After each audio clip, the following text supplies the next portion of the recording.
Merci Nabino Baibozuli Bakuya Kolanda Biso, merci na Kabuya, merci Nabino, merci na aussi du Congo, maman où il y a pu s'abisso opportunité pour nous faire l'analyse.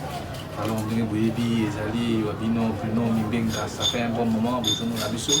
Tout ça vraiment là où il faut remuer pour nous travailler de sorte que 2023, Ezali, année où il y a Biso nyonso ba Kongomani, il faut tous à la mobiliser, tous à la déterminer face à l'oppression. Oyo boy ezali ko getembo kana biso yango wana soki bozali kolanda biso na Océanie du Congo, na Luxembourg, na Thaïlande, na France, partout dans le monde, vous s'abonner massivement et puis vous liker, vous partager l'émission. Pas battre bande de commission basé na besoin d'information mais faut tirer courant alors na zela ya internet ça pour kolanda biso. Yango wana to ko banana sujet oyo boyebi ba makambuza koleka na kisa kili même makambuzali ko concerner biso ba i Kongomani ezali d'abord plusieurs fois dans un pays occupé, nous ne pouvons plus parler des élections. Mais le problème est que les jeunes Congolais doivent comprendre nous sens la révolution. Ils doivent comprendre le soulèvement populaire. Parce que la révolution française est avec 5 personnes seulement. Mais pas si nous avons que au monde a besoin de révolution, tous a besoin de changement, tous a besoin il faut appliquer l'article 64, mais la plupart de la révolution sont là que pour parler, bien que la communication pour sensibiliser, mais chaque révolution, chaque soulèvement dans le monde, il s'allume toujours de façon brutale et puis c'est la rue qui était la seule remède au peuple et il m'a dit pour manifester. Mais dans le Congo, moi je sais que j'ai fait comme un constat. Déjà que Batoubaza a besoin de la révolution, mais dans le Bango, Makabo Baza Kolobana pratique. Est-ce que nous pouvons dire que ça peut-être la mission internet ou peut-être que nous soit ouverture, tout soit circuit et après tout bossa ni mitumba. Il y a moins de sensibiliser les jeunes. Totika oyo boye tozali komona parce que classe politique congolaise actuelle. Alors, biso peuple, biso ba jeune, tozana obligation ya kozwa destin na biso na maboko. Parce que lelo oyo bonana ki lobby, bande kona biso ya IDPS. Ah, ba M23, baza ko kima, tozo botola ba territoire, ba wazalendo monter en puissance. Mais lelo oyo bonana zo bisabino ki wanza ba M23 pour récupérer yango. Prévenez que nous sommes dans l'état moko passoire. Mbok est contrôlé par Mboka te. Mbok est fragilisé sous le régime ya IDPS. Yango toza ko belela awa. Toza ko loba plusieurs fois, toza ko répéter yango. Nous devons nous prendre en charge. Peuple congolais, il faut que telema obunda pona ekolo na ozo destin na yo na maboko. Parce que vous avez que nous, les Burundais, les Rwandais, les Sénégalais, les Nani. Parce que les Rwandais, ils ont agressé. Or, les Chilombo, ils ont justifié l'échec na bango likolo ya kombo ya Kagame. Yango toza ko insister la bino balandi Océanie du Congo. 2023 tolobaki élection oyo boye ezali élection ya libération. Ezali élection oyo boye ya kukao parce que bomoni wana moni bato bazo sepela. Ah, Seigneur validé le candidat Yoso, candidature le président tout, on va postuler baleki. Oui. Candidature wana ba 24 candidats président de la République. Seni Denis Kadima asali lokola post Pilate. Asukoli na maboko. Alobiso ki pona ngai ba monyo so bakene na pousse. Mais tozoyo kana ba câble misusu que cour constitutionnel yende mototikali na liloba asuka ya pour valider ou bien ya pour valider. Il y a un peu de tricherie. Oh, déjà, Seigneur, ça pour ça. Parce que Seigneur, pour ça, il y a un peu de makamouate. La minute où vous dossier, c'est pas à Kamoulet. Bon, la répartition, même la numérotation, on dirait que c'est un candidat. Biso tout le monde qui a une candidature, il y a des bosses qui costa mutamba. Et puis, ma tata pogno. Et puis, elle a dit, mais comment est-il possible tu le mois qui mutuya souka à cause de ta 16e et on a déposé candidature dans la CENI. Mais bazui numéro 20 ma PCA. Et puis mon colo Tshisekedi dernier pour déposer candidature nae babimisi plus de 5 millions de dollars américains pour na couper ça ba militaire na bango ko mobiliser ba tuwana mutu moko azaka 20 dollars bazo kabola mbongo ya l'état lokola nguba. Numéro 20 elingi simplement pour bague Chilombo lokola azaki numéro 20 na 2018, bazui lisusu na 2023, bapese numéro 20, eza bazo travailler déjà peuple, bazo talisa bango déjà que non, numéro 20 wana bozaki na 2018, yango pe bozana na 2023, donc ezali Tshisekedi. Alors soki ezalaki bongo, pourquoi ne pas kwazwa pe numéro 4 bo attribuer na Martin Fayulu? Mais pour moi na tricherie bazui numéro 4 bapesi yango pa sesanga, numéro 21 bapesi Fayulu, numéro 24 bapesi Excellence Adolphe Mosito. Tout ça ezali kotalisa que tricherie ezali déjà préparé. Il faut que biso na côté na biso peto garder ba to tia ba garde fou. Mais na yebi ke ba opposant congolais ba ko bimisa candidature communauté parce que un na kati wana de bazali wana. Ba candidat misusu bazali ba candidat o Tshisekedi da fude bango caution. Na kati même pe wana ya opposition. Moïse Katumbi pe azana ba candidat o ya fude bango caution. Donc ceux qui ba opposant ba koyo kanate Moïse Katumbi ba kozwa ba tunaye. O ya fude bango caution. En l'occurrence président Fak Diongo, cette Kikuni Délice Sanga matata pona mifude caution mais matata pona azana logique ya kozala na bloc ya ba Swahili espace swahiliforme donc ozu Katumbi matata pono Délice Sanga Frank Diongo 7 Kikuni ba déjà basali 7 blocs donc ceux qui ba bimisa candidat commun bozo mona déjà que batu wana ba kozana pencher ba bimisa ka Moïse Katumbi candidat commun peut-être ba ko sangisa docteur Denis Mukwege. Alors, si quoi est dans le contexte de président Fayulu, il y a un côté qui est isolé, ou soit il continue à yokana, bangotu, babimisa candidat commun. Alors, ils ont maman na calcul oeboye, biso ba leader d'opinion, biso ba résistant, total et nan ba politicien, total biso moko peuple tout soit charge.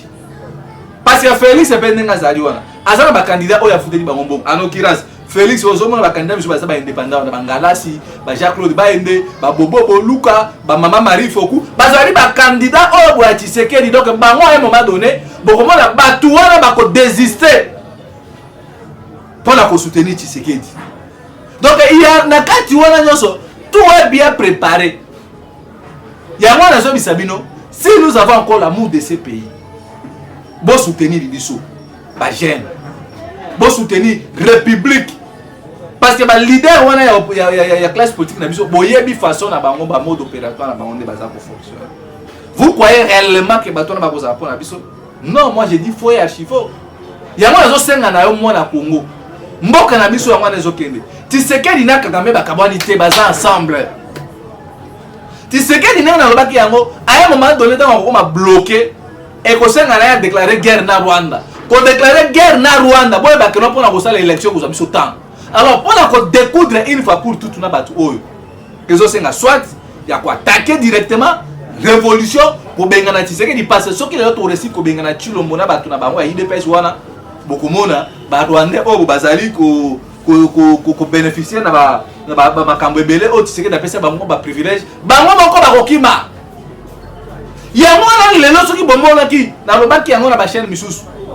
Ne mwana semi na début ah boy papa ne mwana semi tozo bituna liwa ne mwana semi est-ce que zali liwa normal ou bezali liwa commandité par barwane likolo ya versatilité leloza ah loboza kuna loboza ah leloza bona gauche droite ne mwana semi matiaki nzoto na e na bitumba pour la libération ya Congo ne mwana semi malmené ba Rwandais a tie kutu pouvoir la Chilombo musukusuku mais to comprendre te papa ne mwana semi ko changer na dernière minute parce que Rwanda ba comprendre ki seule façon ko terre mutu oyo boy ba memele na no batindi na mwasi kenda ko pesa mutu batindi Chilo pesa mbongo batindi ba Augustin Kabuya papa ne mwana temi ay ko changer maloba ay ko kota na kati ya libulu ya kosi ay ko kota na libulu ya ba Rwandais nde o mwana papa ne mwana temi force silaki bali ya kana ndoki te Chilo mwaza mutu o ki kolia na e avec beaucoup d'angle parce que so jolia na ndoki mukolo biloko akolia kosila akolia yo nde lelo o boy papa ne mwana semi yewana Rwanda ba ekoleka ye biso ba jeune Congo il faut faire très attention parce que bitumba oyo biso tozo bunda oyo eza bitumba pona koluka libération ya Congo bitumba o biso tozo bunda eza ka tete to sensibiliser ba chaîne de télévision depuis biso ba na koluba ah biso ba jeune il faut to sala groupe na biso pour la côté à pression mais ba jeune belé ah de ko Bruno to sala mbongo te mbongo koya soki to tchesere na bitumba o Tshisekedi kaka batu aide pesi oyo boy Chilombo azana nyongo ya batu 8,300,000 $ américains na 2018 akenda kozwa mbongo ya papa wana bino tokozwa pouvoir tozosala bino bosala biso bakaliko bosala biso babanderole bosala biso bécharge tina makambo mosusu matanga papa tia Tshisekedi boyebi ndenge elekana papa abato asala entreprise na ye na Belgique abimisa 8,300,000 américains asala bango babiloko wana tout banini mpe ezali badécharge basala lettre de reconnaissance.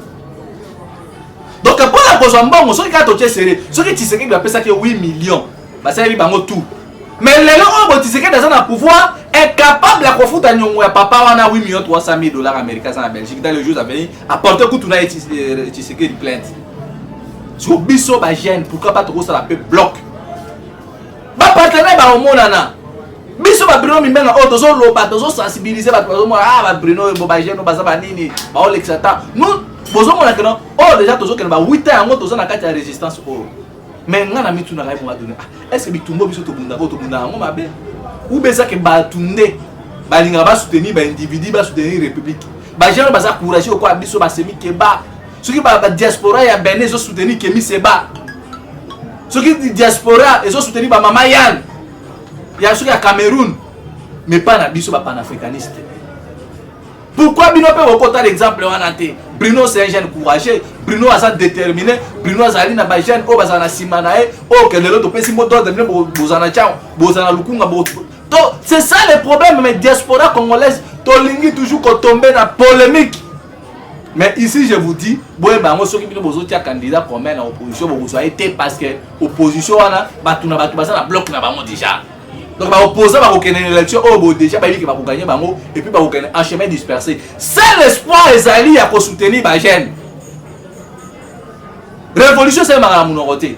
Révolution c'est ngaka organisation batara ah Bruno déjà azana position na ba contact na ba ni ezali boyebi ba nzela biso to kena ko beta ba porte pour na ba partenaire biso to za besoin de travailler na bango. Mais c'est question maintenant parce que to soit que même maintenant no moko na vota même comme on a un au Drago. Comme on va dire que Burkina Faso pour comprendre. To sola qui n'est tellement ebelabi ndeko Bruno Bitumba na yo awa na Burkina Faso bozala encourager biso to na paix moment donné makambo bino bozala na Congo mais total bozala limité. Il faut bozala équiper, bozala organiser sur le plan financier, bozala donc bozala vraiment toute une organisation et puis ba fungula mitema botika ko soutenir l'individu. Bo soutenir bundana Bitumba pour na Congo, avec biso na Burkina Faso tout ça na bongo. Mais bino na Congo bosala makambo to comprendre bino ba Congo bo avasaka te lelo kutu to na bango na réunion ali na nzela Zoom. Donc bon tala souci biso to zolata ngana za mutu ona za libre d'esprit libre de penser isko na moni mabe yango ona lobaka ah c'est na moni malamu mais malamu eza que to libérer na Congo parce que lelo ba 1-23 ba bote biso ba territoire nyonso bazwaki o ba bazalendo donc eza nango juste ba aventure o Tshisekedi dazo sala biso. Et puis tu vois la tola muka.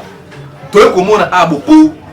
Tshisekedi la nomination à grade. Donc Tshisekedi dazo kabola ba grade na ba civil.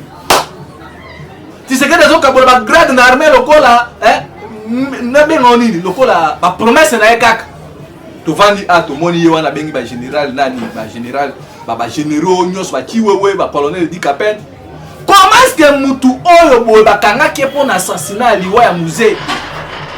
Condamné pour donc peine à perpétuité, cela veut dire que non, il est condamné à mort. Le quoi biso supprimant peine de mort, bah tiens la prison à komona ka banati. Donc il est condamné à vie. Mais Tshisekedi a kobimisa colonel dit qu'à peine oui, pourquoi kobimisa parce que mon tout déjà militaire soit sali 10 ans en prison au delà. Ba longola ka ba galon to mona ba longola colonel dit qu'à peine ba galon. Tshisekedi a bimisa que oui, kobimisa mais pour le coup, il y a non, le 20 décembre, ceux qui Félix a organisé l'élection, allez, le coup, il qui est monstre, il y a Kolongola et monstre. Tout le monde dit pas pour ça va militaire. Mais à ce moment-là, les mêmes militaires, les généraux, ils sont capables de baluquer là. Aïe, pourquoi ça? Colonel Edi Kapene, oh, boye, en espace à 3 ans, Matisse, pas grade de l'école en Gouba. Na général tué oh bon atikali même pas tant comme ndaba mboka wana ba botola kabiso tué général chef d'état-major mbala moko ba bombarder 4 étoiles na Congo a tozaki na 4 étoiles avec général tango fo amis mais le quoi ça régime moko ya tribalisme ba so matisa ba grade alors tozo mituna général Edi Kapene o bo matisi à titre exceptionnel il y a ça plus de 22 ans en prison. Ayebi, il y a ça sous la maîtrise et armée. Dans ça, le civil, moi, pour bâtir grade. À cause de la nini, na bitumba, oh, ça, pas. Et puis, vous jouez, vous êtes dans le 22e régiment, région, côté à Katanga, pour la cosa nini. Pour la défier, je n'ai pas pour la cosa nini, cosa nini, oh, règlement de compte, il y a Kabila. Est-ce que vous croyez ça normal? Ou bien, vous êtes général, et dit qu'appelle pour YPA, pour Iba, oh, il y a Mbongo. Mes chers frères, tu sais que les autres sont dans une situation compliquée. Donc, tu sais que les personnes qui appellent, on a passé à maîtriser le Katanga, le club Katanga, moi, je moi, Babima, qui a passé ultimatum, sur le candidature à Katumbi, à l'église de la sécession. C'est ça la logique de Katanga. Mais bon, il y a un peu de Félix Tshisekedi. Moutoua va condamner, mais ça là, c'est quoi, et dit qu'appelle, on a Azraki. Commanditaire ou bien qui participant à l'assassinat de Etienne Tshisekedi. Est-ce que Bilo Bolingbo s'est dit qu'appelle Nini Wana? Il a fallu d'abord juger, mais il faut ça Moussa Nango. Il y a un open d'aba Congolais Matoyi. Tshisekedi Chilombo Azali danger permanent pour la République. Tshisekedi Wana Zobomi Sebande qu'on a vu sur la gomme et pas Rwandais. Pourquoi je suis pas militaire à IDPST? Pourquoi je suis pas force d'hypocrite à Tinda Bango na volonté na M23?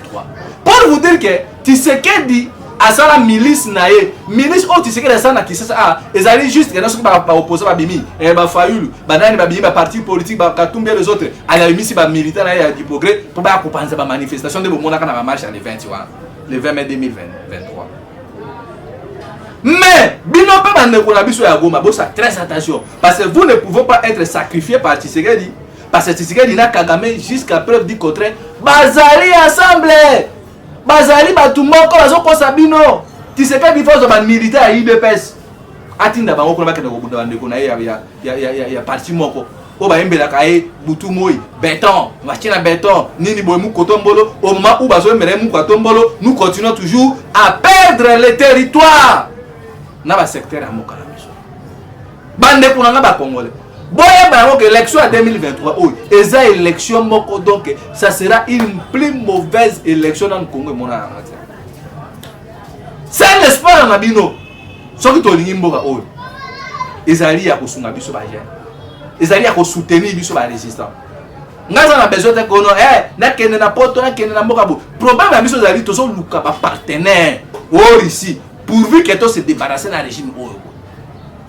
Mais ça d'ailleurs on a un bima bona kende bon non parce que lelo oh depuis to banda koloba ba kutu na ba OK tu ba nini depuis banda koloba situation ça ngona te so ba leader ba parti politique bazaki besoin de changer mboka oh to ngaki ça en 2018 que to so que ne marche to so ba na révolution populaire article 64 de zo qui diviango so ki ba ko bomba biso Congo mobimba mokolo moko mais pourquoi ba leader na ba sala ngona po ba yebi ki bango to ba kutana na ba mettre na bango tant moment déjà ko changer mais pas na biso na Congo toza wana tozo banga na kumisa mutu oyo boy pour habiter ma ko masongolo pakala kubenda ngai ça c'est quelle histoire mes chers frères yango na bengi sibino bo soutenir Bruno Mimbenga 2023 na bisibino et kozala année oyo boy opesi mbwambo aboni na bi ke belé bato bazana ko ba soutenir ben individu na bango mais biso kaka muke oyo bo soutenir na biso pona kombo ya Congo pona bolingo ya patrie na biso pour continuer comme ça là. Et puis nous de notre côté, ceux qui te libérés moi au côté et que ça la sonne n'a pas en biso la gêne et que ça la sonne n'a pas besoin de même ceux qui le lot n'a pas continuer à vivre souffrance et que n'a pas ma casse n'a pas abondante pour na boka la et que ça la sonne pour na yo pour na ye pour na alors c'est le moment pour tu biso mambo nous allons avoir âge où ils allaient dans chaud nous allons avoir trentaine d'âge question c'est seulement il y a quoi cadrer biso ba idée ba nini ba stratégie et à ce moment là beaucoup moins là que pour libérer boka la biso yango na bengi sibino tozana uni ba jeune to bimana nous na kati ba polémique ezanga mutu na mukila parce que Tshisekedi asa déterminé ya ko joie ya ko konza ya ko joie second mandat pour à continuer toujours ko sala ba bêtise na bango ba corruption ba nini ko so ndenge bozo mona kawana seni tilele oyo boy toza le 20 sur le 22 ba matériel bazo memaka ba kit électro na ba moto et ko koma erni na keti et koma erni na businga et koma erni na luozi na Katanga na Chilenge tout ça est à côté de ça que ce que ça pour la délicatesse mais ça capable de proclamer ka Félix Tshisekedi président ya on a cinq na bino pour soutenir biso révolution populaire en 2023 ce qui révolution ça les te boy ba OK non to vous avez toujours un peuple soumis. Il y a un enseignement. Vous vous abonnez massivement à Océan du Congo. Vous partagez l'émission. Vous soutenez Bitumba Obwe dans plus 243 81 73 11 702. Plus 243 81 73 11 702. Wanande Izali numéro ya irrésistible non mibenga bapel ba j'aime na bino to ça l'appelle ma bienvenue. Ngana bino tukutani na mi kolizali ko ya ingeta.